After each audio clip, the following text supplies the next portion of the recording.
Examiner board की copy को check करते समय इन 5 बिंदुओं को सबसे ज़्यादा फोकस करते हैं। सबसे पहला जो बिंदु है कि आपने कॉपी की शुरुआत कैसे किया है, यानी कि आपने कॉपी को कैसे लिखा है और लिखने का जो सही तरीका है वो क्या है। और टिप्स दूसरा देखता है कि टीचर कॉपी में क्या देखकर खुश हो जाता है और क्या देखकर फेल कर देता है, और टीचर छात्रों को किस सिचुएशन में या किस स्थिति में फेल कर देता है।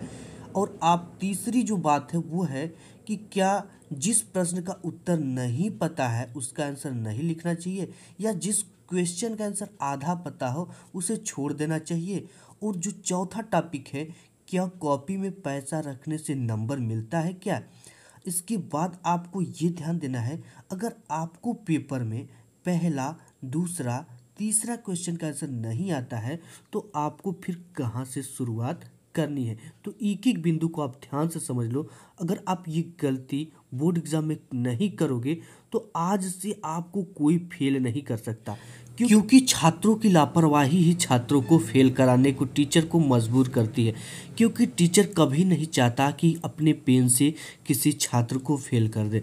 तो देखो, जो आपको कॉपी की शुरुआत कैसे करनी है, ठीक है, तो मैं आपके लिए कुछ टॉपरों की कॉपी आपको दिखा देता हूँ। सबसे पहले आपको कॉपी की इस तरह से लिखना है, ठीक है, कुछ इस तरह से लिखना है, प्रश्नोत्तर संख्या डालकर लिखना है। ये कुछ टॉपर अपने छात्र जो होते हैं अपने कॉपी में ये इन पॉइंटों पे सबसे ज़्यादा ध्यान देना है कि आपने कहाँ पे ब्लैक पेन का यूज किया है और कहाँ पे स्केच का यूज किया है, और क्वेश्चन के आंसर को जो लिमिट होता है उसको तो क्रॉस नहीं किया है। अगर आप क्रॉस कर देते हो तो आपको ज़्यादा नंबर नहीं मिलता, ठीक है। ज़्यादा आंसर लिखने से ज़्यादा नंबर नहीं मिलता, जितना कहा गया उतना ही लिखना है। वर्ड लिमिट का आपको बोर्ड एग्जाम में आपने ध्यान दिया है कि नहीं, कॉपी लिखने की जो सही तरीका है उसको फॉलो किया है कि नहीं। आप जब भी कॉपी लिखो तो आप कोशिश होनी चाहिए कि कॉपी में प्रश्न का उत्तर बिल्कुल सीरियल से करना है, ठीक है। अगर आपको पहला क्वेश्चन, दूसरा क्वेश्चन और तीसरा क्वेश्चन नहीं आता तो सातवां क्वेश्चन आता, पांचवा क्वेश्चन आता, वहीं से आपको लिखना है। लेकिन जो टीचर खुश होता है ना, वो सीरियल से करने पर खुश होता है, बट आपको नहीं आता तो आपको जहाँ से क्वेश्चन का आंसर आता है वहीं से आपको अपने कॉपी की शुरुआत कर देना। और टीचर आपकी कॉपी में क्या देखता है, ठीक है, टीचर आपकी कॉपी में देखता है कि बच्चे ने क्वेश्चन कैसे लिखा है, सही तरीका को फॉलो किया है कि नहीं, जितने भी क्वेश्चन लिखे उसको खंड लिखा है कि नहीं, कि खंड अ का है, खंड ब का है, प्रश्नोत्तर संख्या 5 के क का उत्तर है। तो देखो, यही सब चीज़ें देखता है। और दूसरी चीज़ें देखता है कि आपकी हैंड राइटिंग कैसी है। देखो, अगर आपकी हैंड राइटिंग थोड़ा पुअर है ना, तो आप जब भी बोर्ड एग्जाम में लिखो तो लिखते समय एक पेन की शब्दों से शब्दों के बीच की दूरी रखनी है, एक पेन की। अगर आप ऐसे करते हो और आपकी हैंड राइटिंग एक एवरेज हैंड राइटिंग है, यानी बिल्कुल ख़राब नहीं और ना ही बिल्कुल अच्छा, ठीक है, मिडिल में है, तो आप जान लो कि बोर्ड एग्ज़ाम में आपकी एक भी नंबर टीचर नहीं काटने वाला है। हाँ, अगर बात कर लेते हैं कि आपको कोई भी क्वेश्चन का आंसर आधा आता हो या बिल्कुल नहीं पता है तो उसके आंसर आपको कैसे लिखने हैं, ठीक है। तो देखो, आपको सबसे पहले तो बोर्ड एग्जाम में एक भी क्वेश्चन को छोड़ना नहीं ऑल क्वेश्चन को आपको अटेम्प्ट करना। अगर आधा आ रहा है कोई भी क्वेश्चन का आंसर तो उसे लिखना है, ठीक है।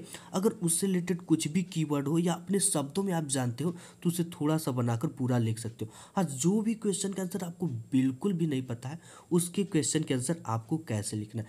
जिस क्वेश्चन के आंसर आपको बिल्कुल भी नहीं पता है ना, तो आपको क्या करना है कि आपको उस चैप्टर से रिलेटेड, ठीक है, उस सब्जेक्ट से रिलेटेड, या आप उस चैप्टर से रिलेटेड क्लास में कुछ भी सुने हो कीवर्ड, आप उसमें लिख दो, अपने शब्दों में लिख दो, लेकिन लिख दो। अगर आप कुछ भी लिखे रहोगे ना, कोई भी टीचर कभी ये नहीं चाहता किसी हम बच्चे के फ्यूचर को ख़राब करे, ना ही फेल कर दे।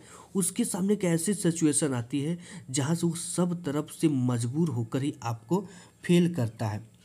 और आप बात कर ले कि आपको बोर्ड एग्ज़ाम की कॉपी में ना ये चीज़ें देखता है टीचर कि आपको कोई भी गलत चीज़ें नहीं लिखना है।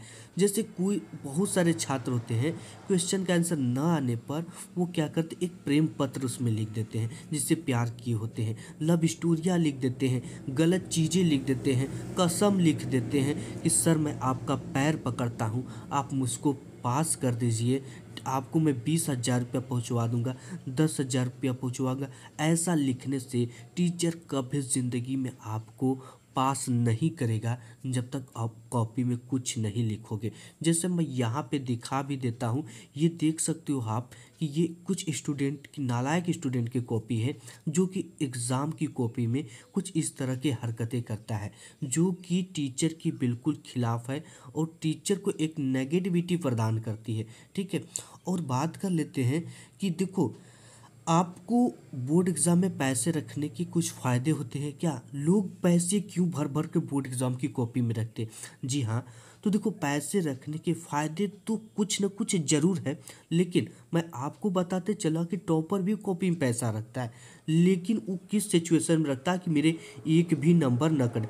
जैसे 6 से 7 नंबर वाले जो क्वेश्चन होते हैं, उसमें 1 से 1.5 नंबर कटने के बहुत सारे चांसेज रहते हैं। ठीक है, तो वहाँ पे ये टॉपर कॉपी में पैसा रख देता है कि हमारे वो नंबर ना कटे। अगर आपने कुछ भी कॉपी में नहीं लिखा है, आपने कॉपी में 1 लाख रुपया लगा दिया, लेकिन आपको 0 नंबर मिलेगा, यानी टीचर आपको फेल कर देगा। किसी भी सिचुएशन में वो कॉपी आपकी लिख कर आपको पास नहीं करेगा।